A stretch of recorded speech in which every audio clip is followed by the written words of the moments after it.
رسول اللہ صلی اللہ علیہ وسلم کے سارے صحابہ نجوم ہدایت ہیں اور کچھ جو ہیں وہ قطبی ستارے، تو یہ قطبی تارہ ہے عبداللہ بن زبیر۔ بسم اللہ والصلاة والسلام علی رسول اللہ۔ حضرت سیدنا عبداللہ ابن زبیر رضی اللہ تعالیٰ عنہما ہمہ جہت شخصیت، سبحان اللہ، عالم، عابد، شجاع اور فصیح و بلیغ انسان تھے۔ عبادت کا یہ معیار ہے کہ ایک شخص کہتا ہے میں حضرت عبداللہ ابن زبیر کے پاس بیٹھا ہوا تھا، تلاوت قرآن مجید کر رہا تھا، اور میں نے سورۃ بقرہ پڑھی، سورۃ آل عمران پڑھی، سورۃ نساء پڑھی اور سورۃ مائدہ پڑھی، 6.25 سپارے پڑھے تو حضرت عبداللہ ابن زبیر رضی اللہ تعالیٰ عنہما کا رکوع نہیں ختم ہوا، اتنا لمبا آپ نے رکوع فرمایا۔ اور عالم سب سے بڑے، آپ جو جس علم پہ آپ کو کمانڈ تھی وہ علم الفرائض تھا، وراثت کا علم آپ بڑا، جی بالکل، اور اس کے بارے میں نبی صلی اللہ علیہ وسلم نے فرمایا قرب قیامت میں یہ علم ختم ہو جائے گا کہ لوگ مسئلہ پوچھنے کے لیے نکلیں گے تو کوئی بتانے والا نہیں ہوگا۔ آپ کے والد جب شہید ہوئے تو ان کے سر پر کافی سارا قرضہ تھا، تو آپ نے اپنے بیٹے عبداللہ ابن زبیر سے فرمایا کہ آپ نے میرا قرض اتارنا، اور یہ وراثت کا اصول ہے کہ جتنی جلدی میت کی طرف سے قرض اتار کے اور معاملات تقسیم کر دی جائیں اتنی جلدی، کیونکہ فوت ہونے کے بعد دل میں نرمی ہوتی ہے تو انسان کہتا ہے یہ آپ لے لیں، یہ آپ لے لیں، اور جب دن گزر جائیں تو پھر اس میں یہ سوچتا ہے کہ یہ بھی میں لے لوں، یہ بھی میں لے لوں۔ تو حضرت عبداللہ ابن زبیر رضی اللہ تعالیٰ عنہ نے 4 سال تک خانہ کعبہ میں اعلان فرمایا کہ میرے والد کا کسی کے پاس کوئی پیسہ دینے والا ہے تو لے لیں تاکہ میں اپنی ذمہ داری سے سبکدوش ہو سکوں۔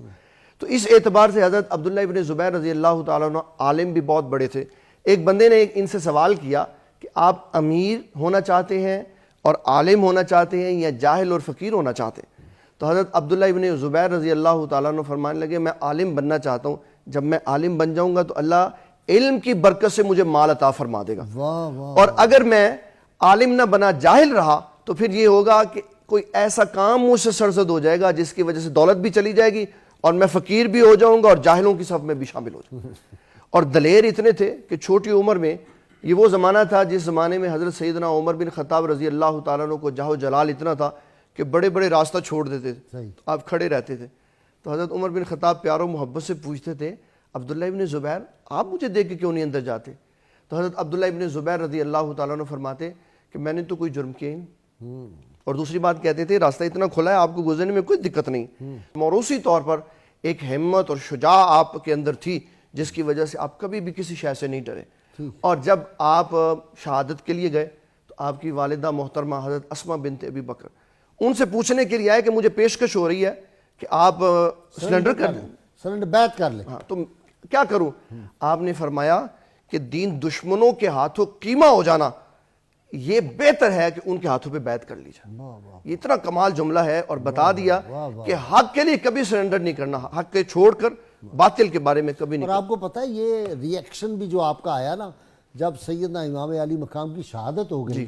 تو آپ کو اتنا غصہ اور جلال تھا، اور اس وقت آپ چاہتے تھے کہ امام علی مقام کے جو قاتل ہیں جنہوں نے شہید کیا میں ان سے انتقام بھی لوں۔ جی بالکل ایسے، اور ان کے اسی لیے آپ نے سرنڈر نہیں کیا، ورنہ کر سکتے تھے، بڑے دوست چھوڑ گئے، راستے میں بڑے معاملات ایسے آئے لیکن کھڑے رہے۔ تو اہل بیت سے محبت ان کی جو ہے بعض لوگوں کو غلط فہمی ہوتی ہے، امام علی مقام سے ان کو بڑی بہت محبت تھی، اور یہی وجہ تھی کہ سیدنا عثمان کی شہادت کے وقت امام علی مقام امام حسین امام حسن دونوں بھائی تھے اور یہ تینوں تھے، جی تو انہوں نے کھڑے ہو کے وہاں پہ ان کی حفاظت